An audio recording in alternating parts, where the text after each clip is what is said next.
नमस्कार। आज हम बात करेंगे एक ऐसे योद्धा की, एक ऐसे शासक की जिसने कभी हार मानी ही नहीं। ये कहानी है असाधारण साहस की, अपने सिद्धांतों पर अड़े रहने की। तो चलिए शुरू करते हैं। कभी सोचा है क्या होता है जब 15,000 लोगों की एक छोटी सी सेना 80,000 की विशाल सेना के सामने खड़ी हो जाती है। एक तरफ एक साम्राज्य की पूरी ताकत और दूसरी तरफ मुट्ठी भर लोग। यही तो इस कहानी का दिल है, एक ऐसी लड़ाई जो सुनने में ही नामुमकिन लगती है। तो हम बात कर रहे हैं महाराणा प्रताप की, जिनकी कहानी, उनका जीवन एक मिसाल बन चुका है।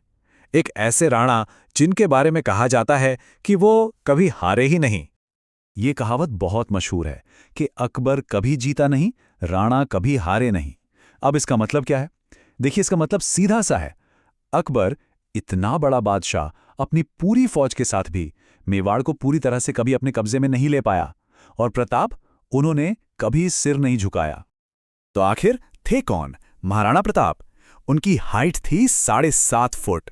सोचकर देखिए, एक विशाल व्यक्तित्व। ये उस दौर की बात है जब लगभग पूरा हिंदुस्तान अकबर के सामने झुक चुका था। मगर ये एक अकेले शासक थे जो मेवाड़ में आजादी की मशाल जलाए हुए थे।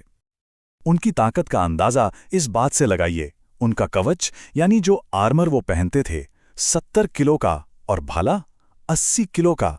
ये सब सामान लेकर वो जंग के मैदान में उतरते थे। मतलब उनकी फिजिकल स्ट्रेंथ कितनी जबरदस्त रही होगी, इसका हम अंदाजा ही लगा सकते हैं। अब आगे बढ़ते हैं और देखते हैं कि ये लड़ाई सिर्फ दो सेनाओं के बीच की नहीं थी। ये एक अकेले राज्य की, अपने अस्तित्व, अपनी पहचान को बचाने की लड़ाई थी। तो स्थिति कुछ ऐसी थी। एक तरफ था मुगल साम्राज्य, अकबर का विशाल साम्राज्य जो लगभग पूरे भारत में फैल चुका था।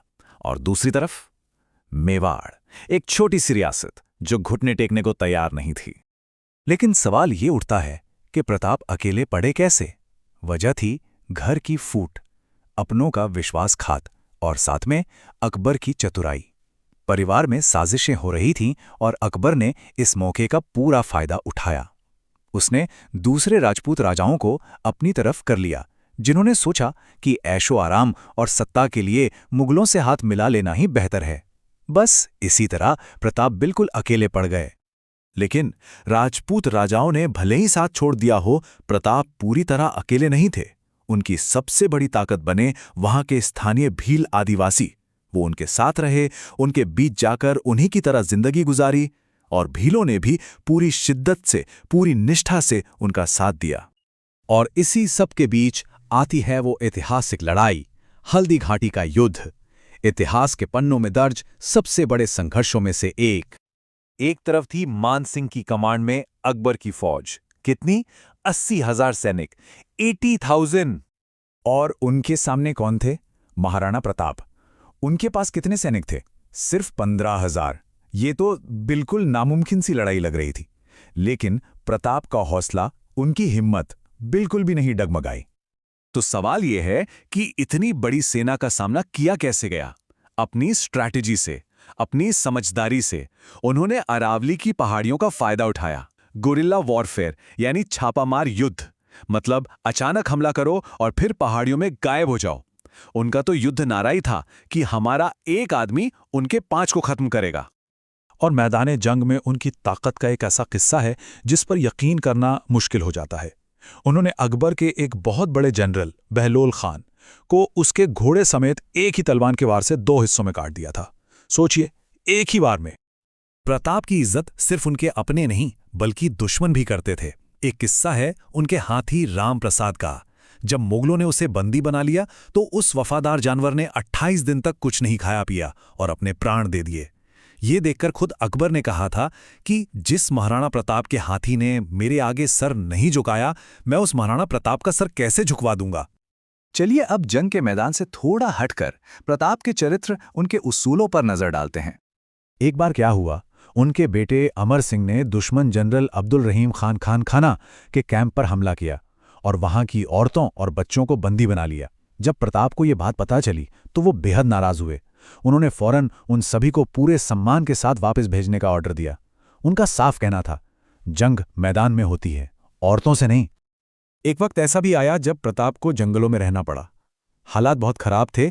एक अफवाह फैल गई कि अब प्रताप हार मान लेंगे, सरेंडर कर देंगे। तब अकबर के दरबार में ही एक राजपूत कवि थे, पृथ्वीराज राठौड़। उन्होंने प्रताप को एक चिट्ठी लिखी। उसमें पूछा, क्या जंगल का शेर अब सियारों के साथ रहेगा? और इसका जो जवाब प्रताप ने दिया वो उनकी हिम्मत को दिखाता है। उन्होंने लिखा, बादलों में वो क्षमता कहाँ है जो सूर्य को रोक सके। ऐसा कोई सियार पैदा नहीं हुआ जो शेर के हमले का सामना कर सके। उनका ये जवाब उनकी कभी न हार मानने वाली स्पिरिट का सबूत है। तो चलिए अब इस कहानी के आखिरी हिस्से पर चलते हैं और देखते हैं कि प्रताप का अपने सबसे बड़े दुश्मन अकबर पर कैसा असर था। कहा जाता है, और ये बात हैरान करने वाली है, कि जब अकबर को प्रताप की मौत की खबर मिली तो उसकी आंखों में आंसू आ गए थे। इस बात का अफसोस था उसे कि वो जिंदगी भर उस एक राजा को कभी अपने सामने झुका नहीं पाया। तो इस पूरी कहानी से सबसे बड़ा सबक क्या मिलता है? सबसे दुख की बात यह थी कि प्रताप को अपने ही लोगों, अपने ही राजपूत भाइयों से लड़ना पड़ा, क्योंकि वो अकबर से मिल गए थे। और यही सबसे बड़ी सीख है, जब जब घर टूटेगा तब तब पड़ोसी आके लूटेगा।